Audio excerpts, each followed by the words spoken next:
Hi. Today I want to talk about spouses and a little bit about my story. And I want to address some of the decisions that some of you might be making around whether do I stay, do I go, do I get counseling, do we get counseling? How do I continue to deal with my spouse drinking or doing drugs? Should I stay or should I go? And so, just a little bit about my background is quite a few years ago, I was married to my son's father. And I didn't know until 6 weeks after we were married that he was a Vietnam vet suffering from post traumatic stress and an alcoholic. And normally, what happens with post traumatic stress episodes is if you're not aware that going into that and you get married, it's about 6 to 8 weeks before after the marriage that you find out there's a post traumatic stress episode. And ours was pretty gnarly. What I was concerned about at the time was that I would be sent home in a pine box to my family. And it was pretty scary. And I asked for help once I got out of the situation. And I found a counselor in our small community that actually specialized in Vietnam vets with post traumatic stress and alcoholism. And at the time, there was a pamphlet. There were not the books that are written now. So this was like 30 years ago and 35 years ago. So we started this journey. I started counseling. He did agree to go to counseling, and then we went to counseling together. Now, not everybody has this scenario where your spouse is willing to go to counseling. What I will say is that after 5 years almost of doing counseling, all of us, me, him, us, it finally came down to would he quit drinking or not? Because his drinking significantly impacted his ability to navigate, but also it was a trigger for his post traumatic stress episodes, which the second one was equally as terrifying as the first one and in a different way. And quite frankly, I didn't leave at the time because I was in shock. I did not see that coming. My brain could not compute. I was trying to figure out how do I stay in this? How do we get help? Could we get help that would lead to a better outcome? But after 5 years of all of us, he and I and us doing counseling, it came down to would he stop drinking or not? And his response was no. I'm not gonna let you control me that way. Because drinking for him was his his only coping mechanism. And the thought of taking that away from him was inconceivable to him.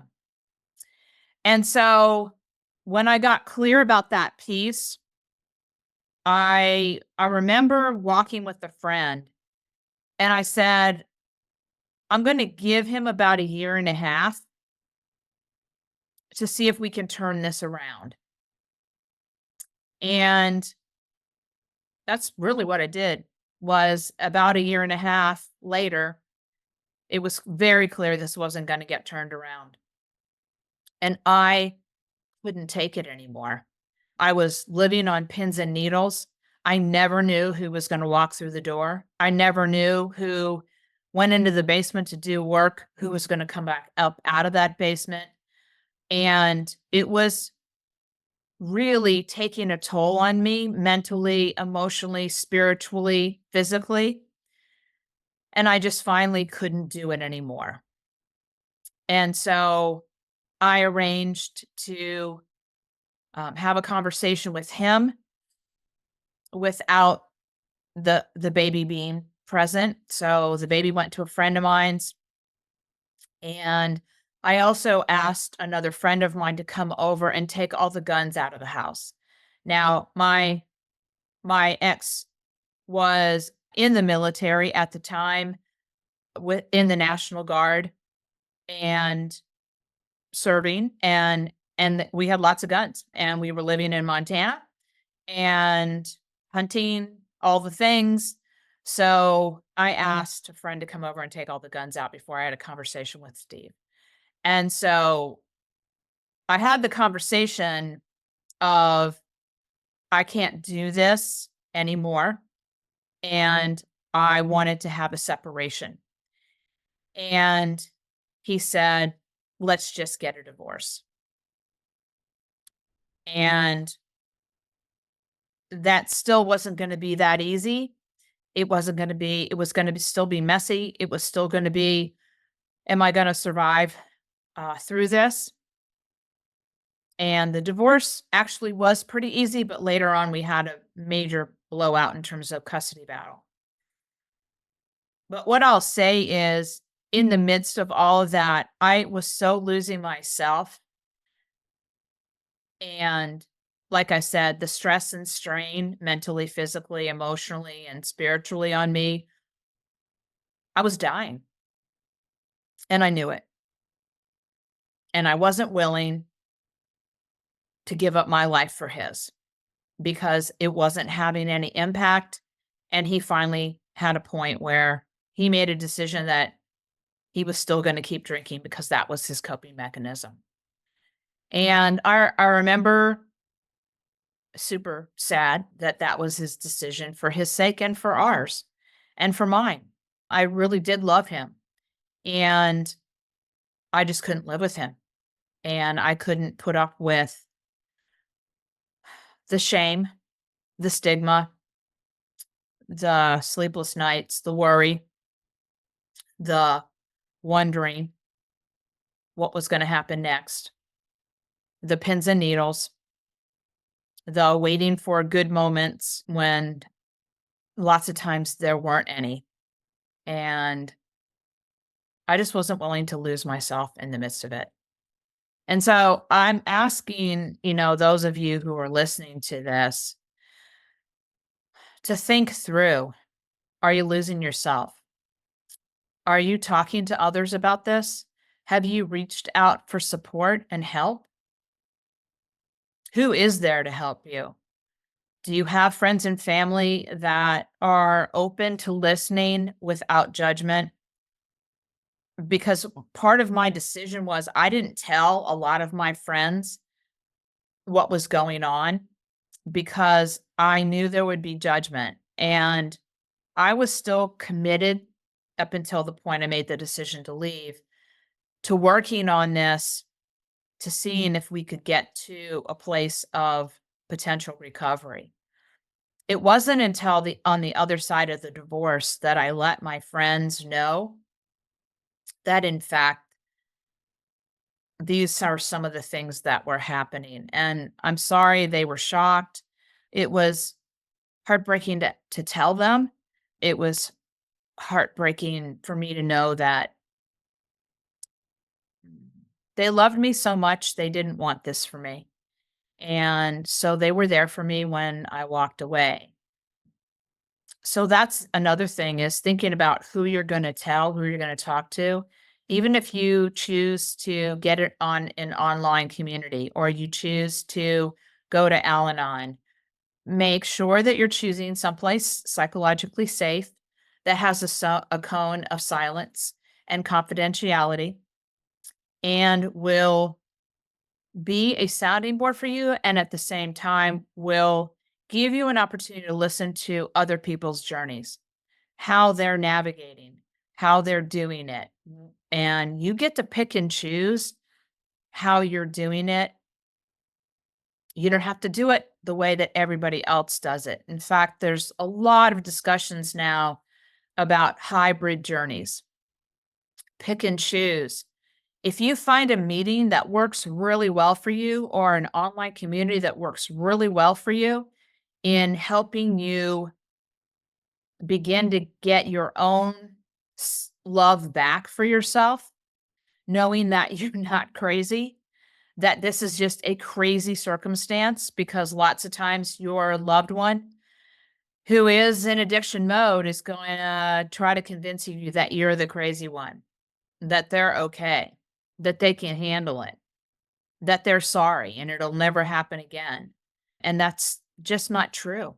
It will happen again unless they make major significant changes and ask for help and work some sort of program. And sometimes we have to start with our own programs first. So I'm encouraging you to find a program, find a person or people that can help you begin to get your sanity back, your strength back, your better decisions back, your self care back to help you get some more peace in an unpeaceful situation and to make better decisions for yourself and for your family. And I don't say these things lightly. I know how difficult, how truly difficult these decisions could be. And partly because I knew that I needed to get out after 5 years because the patterns that I was beginning to run consistently were patterns that was gonna kill me. And I wasn't willing to have that happen. In fact, it took me about a year and a half after I left him before the head trash in my head began to fall away and dissipate. And I could begin to create new patterns of thinking for myself and new patterns of behavior for myself that actually served my peace and calm and ease and flow. And so I could begin to get joy back in my life and to laugh and to feel, wow, at peace and happy and calm and not on edge all the time. So there are a lot of things to consider, I know. There's family to consider, there's money to consider, there's courage, there's can I do this? And you're going to have to figure out for yourself. But I'm a big proponent of finding a community because I know that community is 95% of our success or failure. Finding a community that you can connect with on a deep level, you can drop the shame, you can drop the judgment, you can drop the stigma. You can tell your stories without feeling like you're to blame. The other thing is get counseling if you can and make sure you're super choiceful about who you go to. You know, I was a trained counselor, although I never practiced, and I'm super choiceful about who I work with in terms of my own counseling.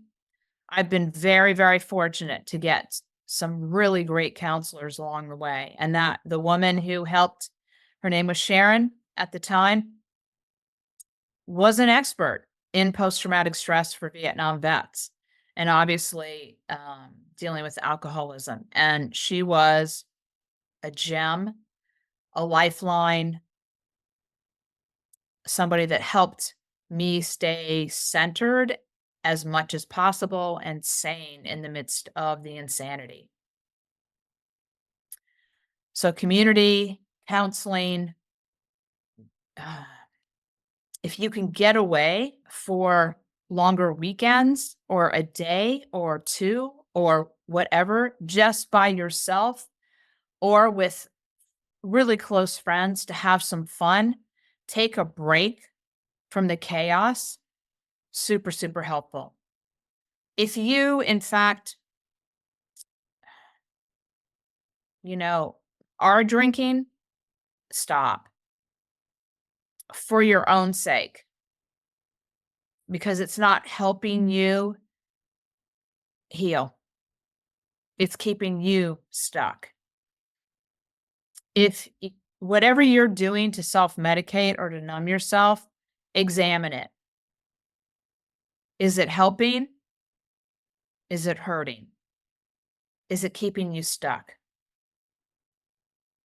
Is it going to allow you to grow and move in the direction of rediscovering who you really are?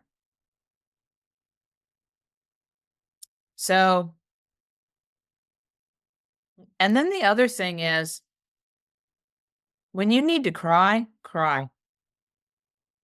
If you need to just be super angry, beat the pillow, go chop wood, go hit a racquetball, do something to get the energy out of yourself. But also understand that your anger the surface below the anger is just deep sadness and grief. Because what you thought you had in terms of a relationship is not there. And I spent a number of years grieving the loss of the dream with this man and the loss of the dream of raising a family with this man. And years later, obviously, we still stayed in touch because we shared a child together. And I had done a tremendous amount of work to get to the other side of forgiveness.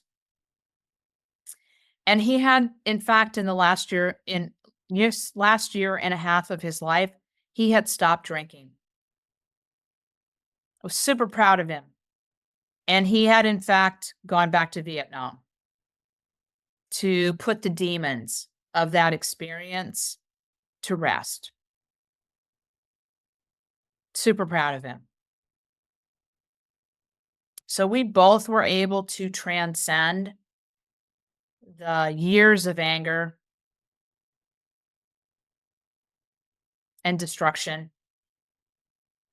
and find a way back to caring about each other, just as friends, because we had both moved on and because we shared a son together. So there are all different kinds of ways this can play out for you. How do you want this to play out for you? Do you want to get your life back? It takes one step at a time. And quite frankly, it takes one day at a time, just like somebody who's using. Take the step. That's my encouragement to you. And I can say all these years later that despite it all, I'm so glad I took that step and the next step and the next step. I kept going to counseling. I did reveal to my friends who loved me. I did start to build a community that loved me, could hear me, and could see me. I kept learning about this disease and about how to let go of the codependency that was part of my disease. How to become the person that I wanted to become, which was healthy and whole, living in ease and flow. It's possible. You can do it. It takes courage. And that's another reason why I wrote The 5 Acts of Courage, which is a book available on Amazon. Because I think we need models of loved ones who have had the courage to leave behind the insanity of alcoholism and addiction.